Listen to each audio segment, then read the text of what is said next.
Most people think becoming an electrician is all about learning how to wire sockets and how to install lights. But the reality is, that's the easy part. The biggest mistakes new electricians make usually have nothing to do with electrics. So in this video, I'm going to share with you 5 mistakes to avoid as a new electrician. And believe me, I've been an electrician for 22 years and I've made all of these mistakes. And make sure you watch to the end of the video because we've got a bonus mistake for you that is one not to miss. By the way, I'm Jordan from Artisan Electrics. We make YouTube videos all about the life of an electrician, renewable energy, new tech in the industry. So if that kind of stuff interests you, make sure you subscribe to not miss out on a video. So what's the biggest mistake a new electrician can make? Assuming something's not live just because somebody said it was not. And I'll be honest, I've made this mistake before and it was painful. In the first few weeks of my apprenticeship, I was working on something. I asked my dad, is it live? He said, no, I've turned it off. Went to work on it. I think it was a light. Got a shock. I yelled out loud and then my dad started laughing and then he dropped the lesson. Never believe anyone when they tell you it's not live. Always check it yourself. Now, even if somebody's not playing a prank with you and they have turned the breaker off, it might be the wrong breaker. How do you know if a circuit is not live? The only way is to test it. So let me show you how to do that. First, this is what I use and recommend, and I've recommended this for all of my team. A GS38 test instrument voltage indicator like this Q-Tech one. These are really good, reliable and quite cheap. I'll leave a link below. Also a proving unit, really, really important. So the proving unit just proves that your test is working. Then you test the thing you're working on. So in this case, it is still live. So I need to find the right circuit breaker because clearly the one that I've turned off is not the right one. And then I need to do something very important. Let's try that. Now it's not live, but how do I know my tester is actually still working? I prove using my proving unit. Now, when you're testing, you don't just test line to neutral, you want to test all the combinations as well. So you want to test line to neutral, line to earth or CPC, and neutral to earth. And if you're doing 3-phase, you need all of the combinations between all of the phases are neutral, the phases in earth and neutral and earth. Let me know in the comments how many different combinations there are. So now that we've proved it's not live, there's a final very important step to stop anyone messing around with what you're doing. It's one of these, a lockout kit. So we're going to lock our breaker off using this little device. So you lock out so that nobody can turn it back on. You tag it to say who you are, what you're working on, and you keep the key in your pocket. Now the reality is most domestic sparks don't do this, and probably the person who's teaching you, if you're an apprentice, won't teach you to do this, but it's really important that you get into the habit of doing it.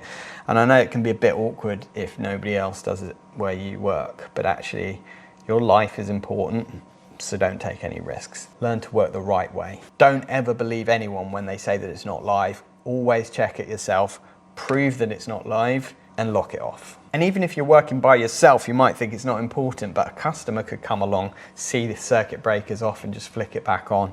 So you just need to get into good habits of doing this, and then you're never going to take any unnecessary risks. Another thing I see a lot of new electricians focusing on is speed. They want to get faster at their job. And of course, we all want to be able to work fast, but I see a lot of bravado in the industry around, yeah, I can smash out 3 EICRs in a day, or I can fit an EV charger in an hour. And the reality is, it's not all about speed. There's something else that's much more important than that. And I'm going to ask the team what they think that is. Hey Lee.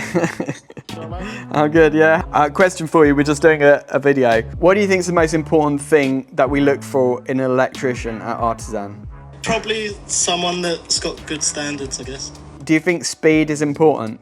I mean, that comes with time more. I'd say quality over speed, and then over time, speed comes with knowing what you're doing, doesn't it? So Lee is an experienced Sparky, and now he is fast, but he's also good, and that takes years of experience. Don't focus on speed first, focus on quality, and speed will come with time.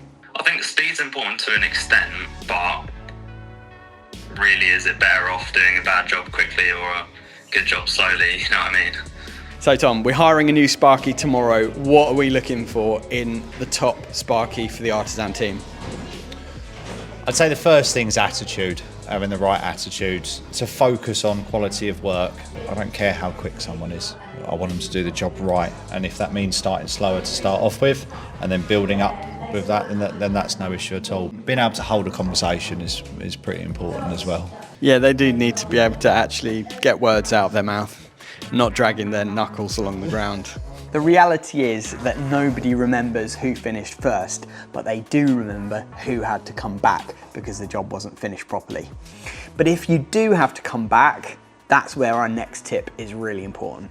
Communication is a skill that so many people take for granted. Just because you're a good electrician doesn't mean you're a good communicator, and communication skills need training just like any other skill. And we're not just talking about communicating with the customers, we're talking about communicating with teammates as well and other people that you're working with. So heading over to the training centre just near our HQ, where they train electricians day in and day out, and I want to know if they train them on anything other than electrical skills, any life skills. So this is 𝐒𝐮𝐬, he's doing his MVQ here. Tell me what you think, 𝐒𝐮𝐬. What skills are important other than just electrical skills when it comes to being an electrician?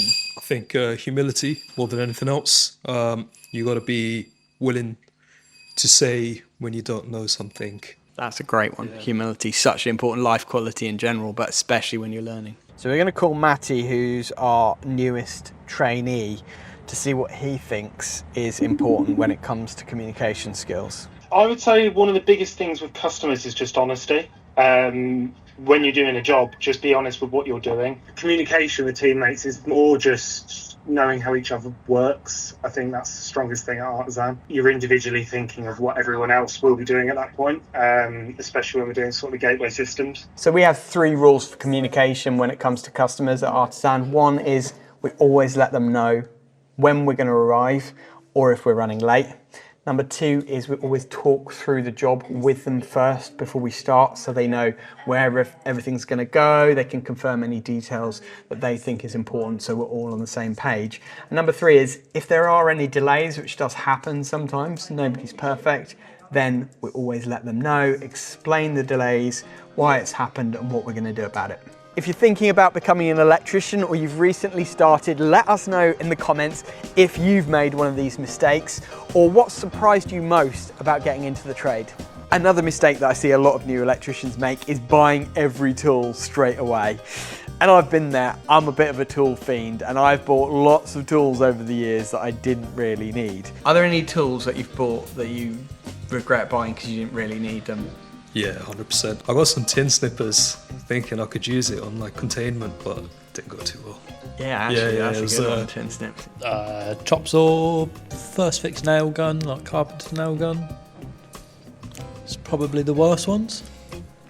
And what was it that made you buy those?